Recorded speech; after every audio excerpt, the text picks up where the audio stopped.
నాకున్నది ఒకే పిల్ల, దానికి కాలం చెల్లిపోయింది, వెళ్ళిపోయింది. నేను అప్పటి నుంచి ఆలోచిస్తున్నాను, ఏం లోపం చేశాను నేను, ఎందుకు ఇలాగా.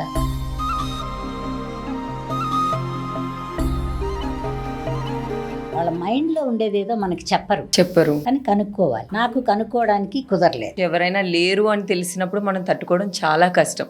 కానీ మీరు గుర్తొస్తారు, తెల్లవారుజామున గుర్తొస్తారు, ఏదైనా తినేటప్పుడు గుర్తొస్తారు, తర్వాత వాళ్ళకి ఇష్టమైంది మనం తినేటప్పుడు గుర్తొస్తారు. బట్ కాలం రొటీన్, ఓ మనిషి వెళ్ళడం మళ్ళీ పుట్టడం, ఓ మనిషి రావడం, ఇవన్నీ సహజంగా జరుగుతాయి. అమ్మ అనిపించే వాళ్ళు ఎక్కువ మంది ఉండటం వలన ఒక అమ్మ పిలవకపోయినా మర్చిపోతున్నానేమో. సాయంత్రం ఇంటికి పోతే కానీ ఒంటరితనం తెలియదు. రోజు మీరు అంటే ఏదో ఒక టైంలో ఖచ్చితంగా గుర్తొస్తారు కదా, అసలు మీరు ఎలా టైం కాదు, 24 hours గుర్తుంటారు. బట్ అలా తాడు పట్టుకుని ఎలాడలేం కదా, మనం కూడా బతకాలిగా. మనం వెళ్ళిపోయిన దాకా మనం కూడా జీవించాలి.